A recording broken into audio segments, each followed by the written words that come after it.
Moving right on into the pick ban once again. This is game one of HGT, the Hyper Glory team, taking on Invictus Gaming here in our Eastern Division play. Two Chinese teams, two of the best in China, as a matter of fact. Really looking forward to this matchup, as I think this is going to have repercussions on down the line as our Eastern Division does shake itself out. Once again, I'm EC, and along for the co-commentary, welcome in once again. Trout, going to see HGT leading off with Centaur and Viper, and it's going to be Invictus bouncing back with an Ancient Apparition and an Ember Spirit pick. Yeah, the AA seems to be a lot more popular in the Eastern scene. We saw it picked up yesterday as well, and that was who was playing yesterday. It just totally failed me.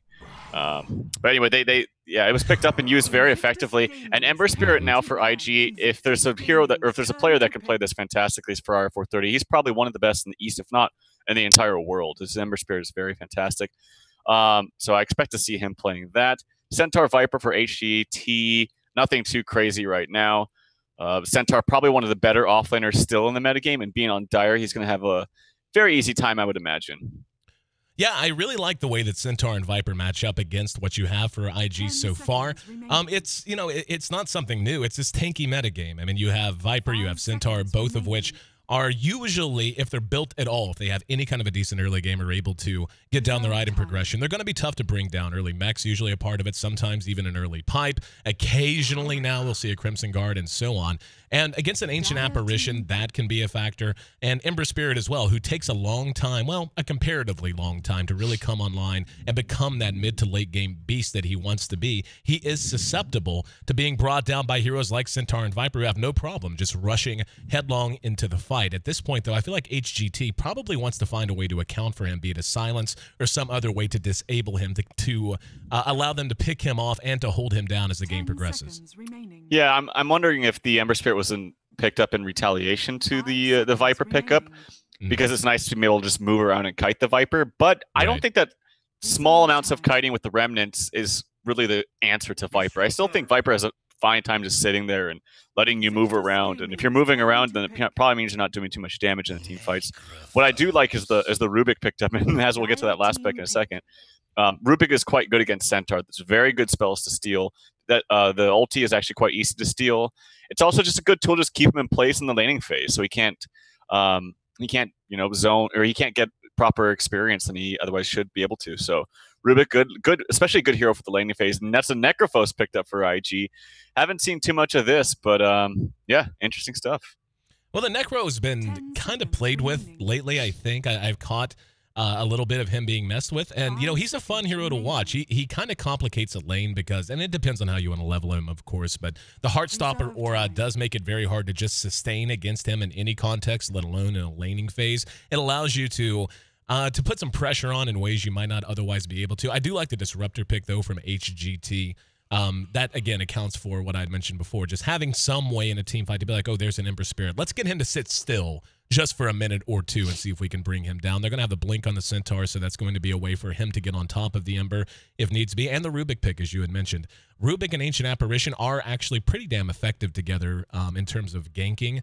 They cold feet, and the way telekinesis works with that makes it a little bit easier to guarantee a cold feet proc if you do want to dedicate to a gank, and it takes you a little longer to bring someone down. But I want to see how IG really, not so much lanes it, but how they decide to put this lineup to use into the later stages of the early game and into the mid game. Because with HGT, I already see an immense amount of team fight. If the Viper has a good laning phase, he gets a mech or whatever else, and they're going to be able to just kind of put the pressure on to IG and have some answers to some of their tools with the Disruptor and now an Invoker, another hero, no matter how you want to use him, Exord or Wex. Exord, obviously the most common. He is a fantastic hero in any context insofar as AoE team fight goes. The Tornado is actually really effective against Ember because it just removes his fire shield immediately, no matter what. Wow. It's very, very good. I didn't know that. What's the functionality of that? It purges it. It purges lots of abilities. There's a bunch of other things that it purges, but yeah, if you cast it right away, boom, it's gone. So, I mean, instinctively because of that, I'm like, wow. And I said this last night. I'm never too much of a fan of the Quaswex Invoker. I just think Exort's better just because of the synergy of pushing with which commonly is built as the Necro book. But yeah, if he goes for Quaswex, I wouldn't second guess him. I still think it's very effective. There's an Undying as the last pick. I think that's an off lane Undying. Yeah, I think so 100% sure, too. but yeah. And then you mentioned one thing, but I totally forgot. But yeah, I would be interested to see if Invoker is going to go for Quaswex. Yeah, well, something else that comes to mind whenever you talk about an Exort Invoker, it is so unbelievably hard whenever your supports like an Ancient Apparition and a Rubik who usually are going to be feeling very squishy throughout the entirety of the game. Just having those Forge Spirits on you throughout an entire fight, it is so hard to not only stay in the fight and be effective, but to even keep yourself alive. The Undying pick, Undying is one of those heroes that every time I see him and every time I play him and everything else, I feel like he's got some unlocked potential and he has a lot more room to be played. I can never, and this is why I'm not a pro player or even close for that matter, but this is why we have you on. What is it about him that he needs to just get over that hump? What does he do well and what does he do poorly? Well, like diving potential is huge with this hero because it makes it like in the midst of a fight, especially early on, the supports are way too weak to focus down the tombstone. They just don't do enough damage, so they have to run away. But they also get slowed when you use the decay spell on multiple targets or get multiple procs of it. You're getting more damage, and you're also taking their health away, so it increases all of the damage done. That's why he's traditionally good as like an aggressive tri-lane hero. It looks like it could be a dual lane here though, which I still think is fine. It all depends on how HGT lanes it. But also the other point with that is, to answer your question, is that he keeps getting buffed over and over. Every single patch I see 2 more buffs. The next patch, 2 to 3 more buffs. He just buff, buff, buff. And there's finally going to be that point, I think, where people are like, wow, okay, he needs to be picked up a lot more. I haven't personally played with him enough to really feel exactly comfortable picking up every lineup, but he's definitely viable. I mean, more than viable, I should say. I think one of the problems he has is he's one of those heroes that when he gives you what he's supposed to give you, he feels monstrous. He feels like you can't cope with him. But if he's held down, if he gets under leveled, if the rest of his team isn't really big enough or developed enough to put his skill set to use, then he really just feels like absolute dead weight, like he's just a target, just a free kill basically. So I don't know. We're going to find out as we're ready to go. Game 1, IG taking on HGT, Eastern Division action. There's going to be a lift onto the Viper. Gun him onto the high ground, but G has to get away. That Invis rune, very fortuitous for him. ZSMJ is stuck for the moment. And yeah, this is a problem. No flying courier for 2 minutes, or for 3 minutes. Yeah, he will be there for quite some time. Hey, maybe he can farm. Oh, they're saying something to each other. Probably some friendly trolling. You think he's going to farm the camp? Yeah, well, what they should do, this would be really smart, is right around the 3-minute mark, just go kill him. Because he's going to have to bring that the courier. He can farm some mud golems now, if he can see them. I don't know. This is actually, I mean, like, it seems goofy, but that's actually a humongous huge deal. It's a humongous deal. Yeah, he may as well have just sat in the fountain for 3 minutes. And that's how, like, this is, given their composition and how reliant they were going to be on him, and I want to see how they end up putting the Invoker to use as well. As we can see, again, it's Kaka here in mid. It is going to be Exort, by the way. Yeah, so, yeah, exactly. But they really, you pick a Viper, you rely on him to really just anchor and manage these team fights, and now he's going to be vastly underleveled, to say nothing of farm. It's stuff like that that's kind of, like, theoretically loses you the game, like, right from the get-go. You have to be very careful around Rubik's when you're checking the rune for that reason. Same thing happens in the bottom side. You can do it. Although it was easier before the patch because the ledge came out more to the like towards the rune, but definitely is viable right there as we saw. So yeah, it would be very smart, like I said, around the 3 minutes or 3 minute and 15 seconds, they just go kill him. They don't have any other ranged heroes up here though, so it's only going to be Chuan. So maybe they can't do that. Either way, I think the damage is done. I mean, he did manage to clear 1 camp of mud golems, so not completely wasting his time. In mid, Ferrari's off to a good start, 9 CS for him, and the Invoker sitting at about 3 right now, actually, so Ferrari doing an excellent job. Centaur was able to creep skip a little bit there and pull a wave underneath his tower, so he's actually doing quite well in this off lane. He's up to level 3. Yep. And before he got lifted up there, I actually thought that HGT was going to get a very easy first blood on to Undying. It looked like it. But the combination of the lift onto the cliff and then getting a lucky fortuitous invis rune, as you mentioned, did save him. So yeah, this will definitely be going in favor of IG early on. And let me check out the CS between the mid players. Kaka playing the Invoker 7-2 compared to 11-3 for the Ember Spirit. Ember Spirit's going to kill him. Kaka. So much damage. Yep, in a lot of trouble as that haste rune from the Ancient Apparition. Oh, wow, there it is. I was going to say. Manages to bring him down. Not as tight as it could have been, but first blood goes to IG, and now it's the SMJ right around 3 minutes. Right. As you mentioned, this is it. There's the lift. They put the tombstone down just to secure it. So not only do they delay him for 3 minutes, they kill him as well. And this is honestly an unmitigated disaster for HGT. This early game has completely come apart at the seams. What do you do if you're in the captain's chair?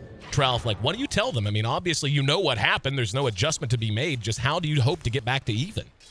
Well, I mean, Viper's back in lane now, so just play it safe. Like, just have Viper get farm. If they dive him, then get a TP up on the Centaur, or even an early TP on Voker would be effective, but just they have to play it safe now and just farm.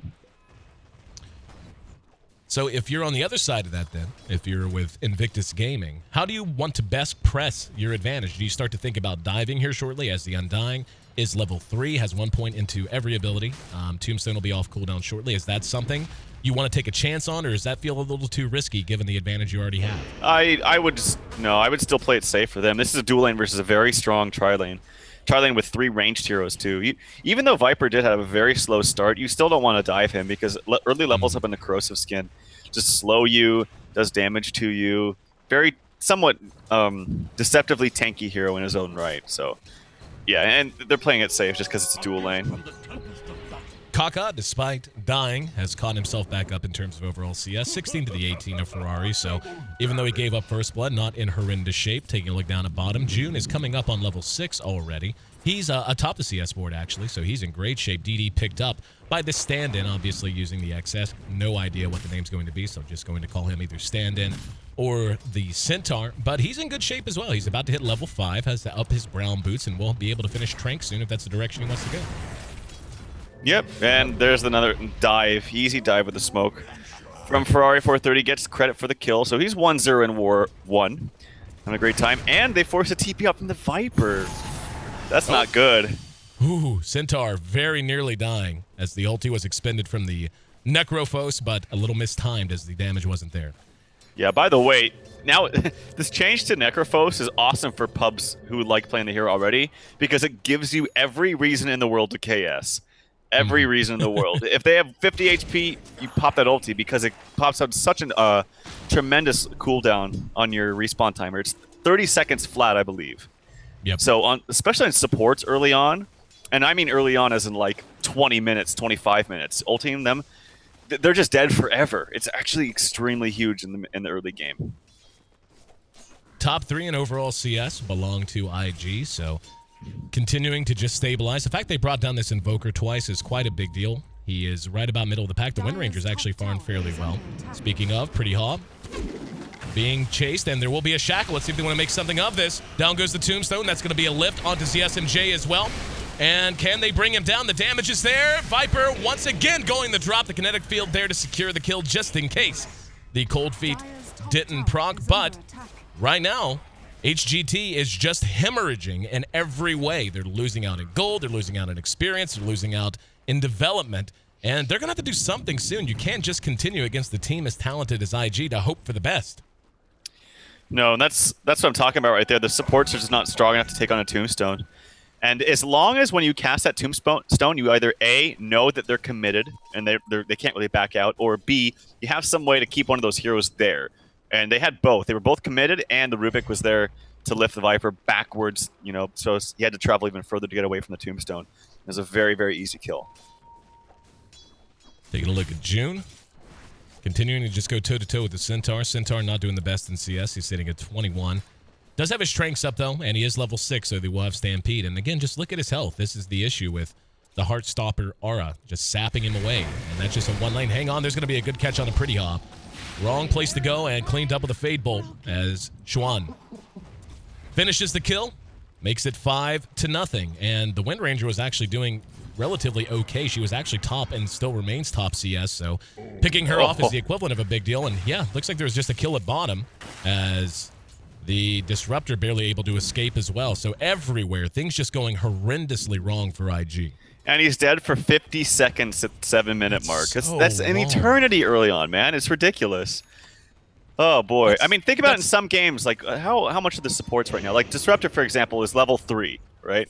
Actually, he just hit 4. But say when he was level 3, if the Necro got a kill on him, being a support at level 3 dead for 45 seconds is like, oh my god, it's an eternity. And Kaka once again going to be hit with the cold feet. No, didn't proc, actually. They should be able to track him down. They still have the bonus damage from Chilling Touch, and one more will do it. There it is. Invoker dies. Xuan goes on to a killing spree. There's going to be Xuan caught with a shackle shot. He's down to about a third health, but Pretty Hawk can't do it by himself and wisely decides to retreat.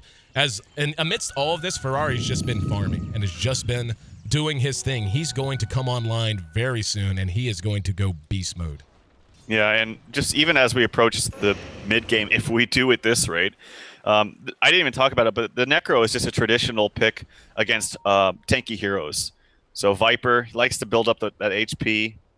Doesn't really matter how much HP as long as you get to about half. And he's TPing out. Very aggressive play. Wisely TPs out. But the problem still stands. They could probably even push this now. Yep. Yeah, I mean, they're going to take it for free. I don't think there's any chance that HGT could actually keep this going. Down at bottom, maybe they take a run at June. They've got 3 there. ZSMJ has shown himself. And Disruptor hiding out in the woods. And yeah, I don't even know what you do, man. I mean, because Ferrari, again, has been a part of none of this. I mean, he's been a part of a couple of kills on the Invoker from the rotations, but all of this... Oh, hang on, Xuan going to be caught with a shackle shot. Here comes the lift and the follow-up from the Undying. Chizzbug there on the Ancient Apparition. That's going to prompt the TP from the Centaur. He's going to try to chase him down. Stampede's going to be on the mark, and finally they make their way onto the board, tallying their first kill, make it 7-1 in 9 minutes. Yep, but they did expend a TP from the Viper away, and a TP and an ulti from the Centaur. At least they got something, but they're going to need so much more. Ferrari's free farming in the mid. Necro has 60 CS, 59 and 22. Almost has his mech up with Dreads. And I talked also about the Necro ulti on the Viper, but just specifically the Centaur. I think it was picked up right after the Centaur, too. Actually, never mind. Centaur was first picked. But it's traditionally a fantastic hero against Centaur because he has such a high strength gain. But it doesn't matter against the Necro ulti. Xuan has solo smoked just himself as soon as he landed at the tier 1. And let's see where he wants to head. They may try to dive this Centaur. Yep, that's the plan. They're going to go for it. Ember's going to chase him down. Xuan there, just in case. Ferrari could have done it by himself, but the rich get richer. And yeah, I mean, like down at bottom, they're going to get Kaka again. June right there with him. Well, oh, no. Makes it to the high ground. Now June's in trouble, though. So HGT finally gets bailed out a little bit.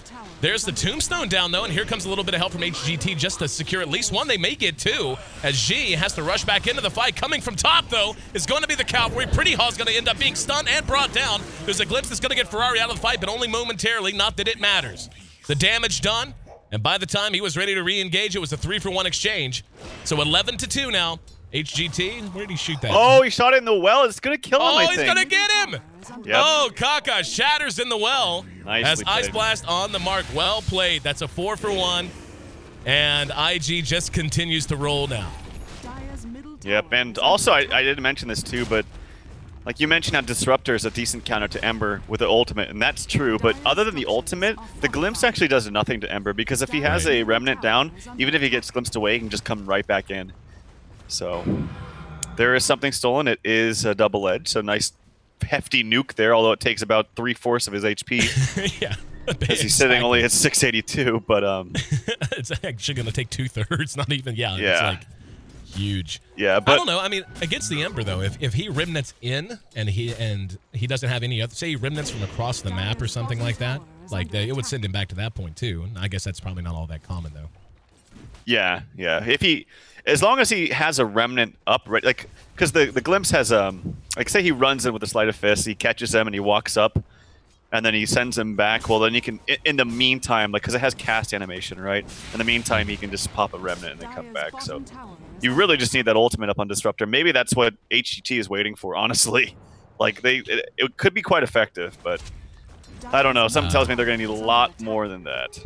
Yeah, I think that's the kind of thing that you theory craft to go, well, yeah, that'll work if all things else are even. And as we can see, we haven't even taken a look anywhere else in terms of gold, and that's about what I would expect. 10,000 gold, give or take, the lead right now for IG, and it's about 7,500 in XP. The individual net worth chart just looks so scary. Like 5K, 5K, 5K, man. and then it drops down to 2.9 from the Centaur. As there's more action, they've pinged him out. He couldn't quite get him and got the tail end of that. But Ferrari 430 with the haste room is trying to get something done. Doesn't really matter. Space created for himself and the rest of his team.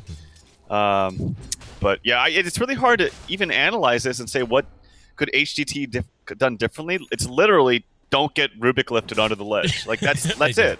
It totally ruins your game. It's like a level 1 Roshan, honestly. I would equate it to about a level 1 Roshan, almost even worse, because most of the time level 1 Roshans put the other team that gets it into like they're kind of late to their lanes oftentimes. Right. But that was just, I mean, that's so big. Shackle off the mark. They want to fight. Down goes the Tombstone. There's going to be the Static Storm as well. Stolen. They're going to chase them back. Oh, he actually did steal it. Xuan comes in, drops it on all 4, but there's no follow-up. Let's see if they can chase them back. Here comes Ferrari, charging behind the Tier 2. They're going to get at least 1, if not 2 for sure. In the meantime, Kaka has Ghost Walked, and Xuan continuing to chase him down. I heard an ulti go off that looks like it was on the Centaur to help clean him up. Kaka standing and continuing to burn amidst the Flame Guard of Ferrari. Another big exchange in favor of IG, make it 3 for 1 that time, and a good play by Xuan to steal the ultimate. Let's see if they're actually going to spot him. No, he's going to TP out, but IG may decide to go ahead and continue to pressure. No, they're going to pull back. I don't know if there's much left in the tank at all for HGT. Yeah. I think they just have to regroup. I wouldn't feel too bad about losing this, though. I think it's just a simple... ZMSJ, or I'm so dyslexic when it comes to that name. ZSMJ. Did I say it right? Zed's I don't even know if I said it right. Whatever. Zed, sure. Yeah, Zed. Just don't get lifted by Rubik onto cliffs, and we'll be good. Yeah. But yeah, it's hard to say much more than that because that really is the reason why they're in this pickle. Yeah, I honestly feel a little guilty. This is if he kept his promise. There's a guy named Outsider Mike that is watching this broadcast right now. Is actually the producer or one of the behind-the-scenes guys for one of my favorite radio shows of all time, and connected with him on Twitter, and he said he was going to tune in tonight, and he's getting to watch a stomp for his first OE game. They're usually closer, man. I promise, if you're even listening at all. But 15-3, IG is rocking and a rolling. And by the way, you can check out Outsider Mike on Twitter. It's @OutsiderMike. There you go. He's supposed to, and the reason is he's on a sports show. He's behind-the-scenes guy for my favorite sports talk show on radio. And he is a gamer. He is wanting to get into Twitch streaming. So I reached out to him and trying to subtly indoctrinate him into our culture. Good stuff. Good stuff. Rod of Atos is now completed. 15 minutes on Luo. With the headdress. Could be a pipe. Kaka's dead. Yeah, they already have the mech up on the June, so... Yeah, it's a valiant effort. He's certainly making Ferrari work for it, but... Nonetheless, free one. Oh, I wasn't even... You didn't miss anything. You missed Ferrari. Ferrari showed up, dusted, and chased him and killed him. That's the commentary. You know, after the games we saw yesterday where IG were able to pull out that win, that they should have definitely lost with Chuan was on Naga. I would say, you know, play it till the bitter end, but this game, where's the Naga on the Dire side? Yeah. I don't think there's a Naga-type hero that can really come back in a crazy way, so... Yeah, but they are, you know, they're resilient. They gotta give them at least that credit. Well, it looks like they want to trade a Tier 1 for a Tier 2. This Tier 2 in mid is going to end up dropping as they sacrifice the Tier 1 bottom. What did Chuan get? He got Power Shot. And I love watching very skilled Rubik players. I mean, he hasn't done anything super phenomenal, but I mean, he got the lift that completely broke the game. He stole the Disruptor ulti, which was the one thing HGT maybe had to hang over the head of IG. Hasn't done anything phenomenal. He single-handedly won the game, man. Well, let's be honest, but it's not exactly a high skill play. I don't know. I there think people screwed up a lot. Q, click. But I would say that's like when you allow that to happen, I think that's more of a misplay on the other side. Sure. Yeah, exactly. And looks like they're ready to come close to closing this out. Ferrari is very close to a Battle Fury and Pretty Hawk. Super Dad! And once again, Chuan refreshes his steal of the Power Shot, so he's in good shape. And Tier 2 at top. This is one of only 2 remaining outer tier towers for HGT.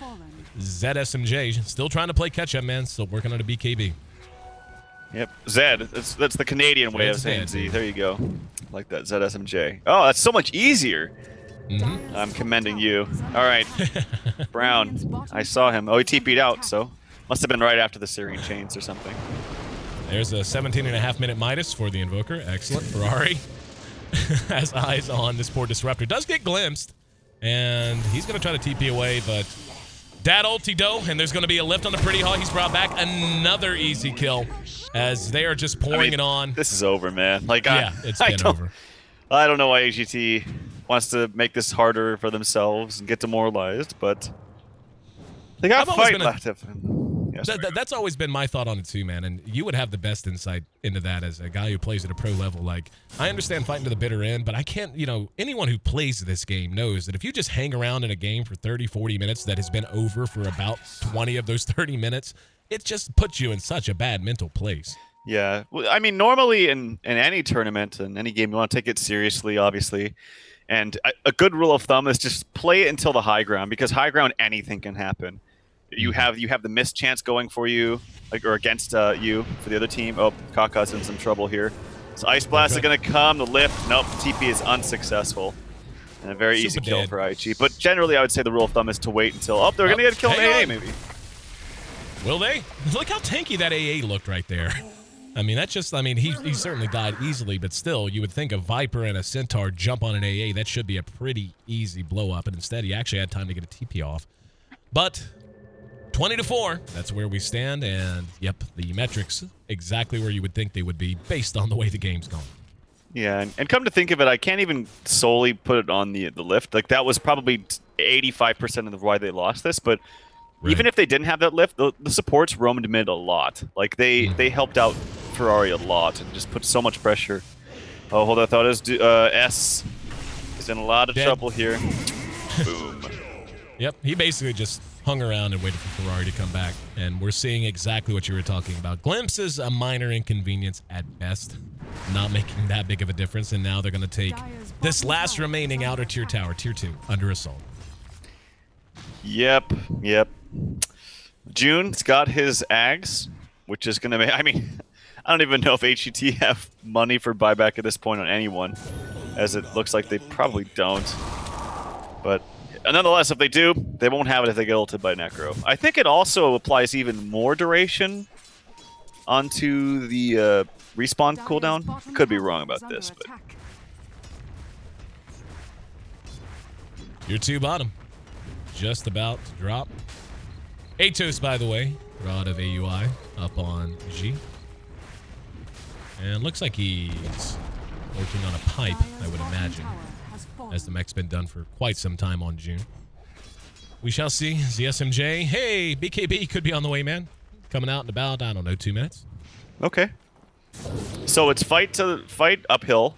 Fight with BKB on Viper. If that goes poorly, then throw in the tail. All right, well. I mean, I've seen bigger throws than this, right?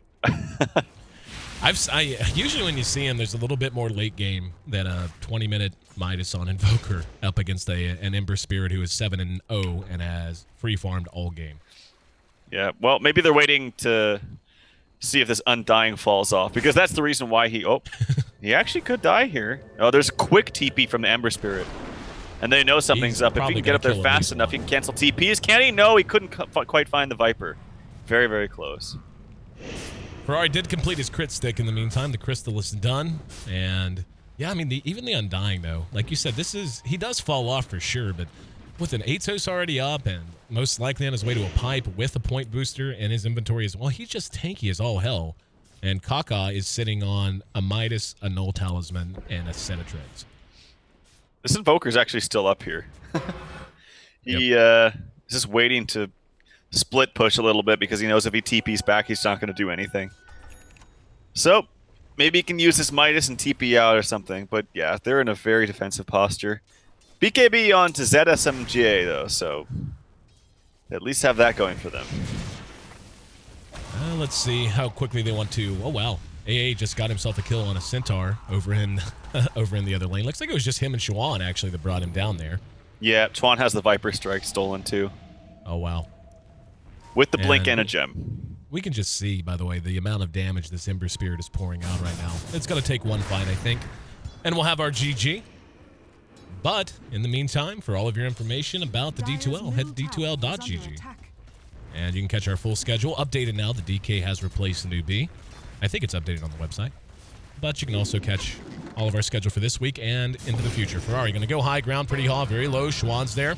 Manages to grab himself Win run and hit by ZSMJ. Let's see if Jun can get on top of him. Trying to give Chuan the heal. There's going to be the Static Storm out from the Disruptor. Everyone trying to find a way into the fight. Chuan is going to end up dying to ZSMJ. Behind that, we also have the Undying taking a lot of damage.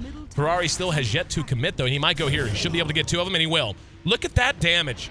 And the AA ulti should clean it up. Yep, Invoker dies to it. Drops a meatball before he gets a chance. Or before he gets a chance to follow it up, anyway. But that's a 2-for-1. Chuan playing a little bravely, a little too bravely, one would argue. And Ferrari actually taking some damage from the Thunder Strike. Yeah, he actually got hit by the last auto attack that followed him from the Disruptor. I thought I was going to get a kill with it, but unfortunately the Thunder Strike was only level 1. And pew pew, boom goes the Dynamite. He doesn't actually get the kill with the Axe after, so he didn't have gold for buyback anyway. And there's the GG. He's like, damn it, I died. All right, F it. We're done here, people. Tough match, to put it mildly, for HGT as they drop game 1. And IG looking very sharp here early in this series. And, you know, usually this is where we want to try to break things down, but what's there to break down? HGT had a horrendous start with the Viper being tossed onto the cliff, unable to get down. He was even killed right about the time he would have been able to get down. Yep. And then IG just did what you're supposed to do. Like, sometimes that's the best way to sum it up. They played good Dota after they got a really good advantage, and they won handily. Yeah, other than the Rubik lift, they still just look more crisp today early on. For sure. Like, much more crisp than they played yesterday. So, well played by them. Nice roaming supports from Chuan and CH playing the Ancient Apparition. And, yeah, I'm excited for Game 2. I'm excited for Game 2 simply with the fact that maybe we can see a much more even start. But hopefully, hopefully that doesn't happen again. I mean, Ferrari and Chizbug collectively were 15-1, 7-1 on Chizbug's AA, as you said, played very well.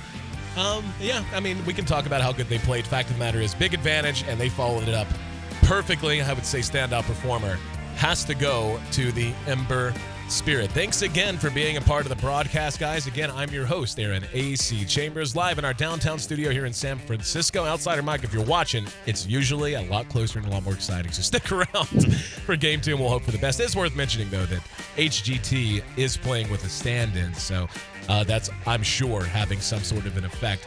But at any rate, we'll have our second game of this series coming up here in just a few minutes, so make sure you stick through the break. We have another best of 3 following this up as well, so a long night of Dota ahead, whether you're East Coast, West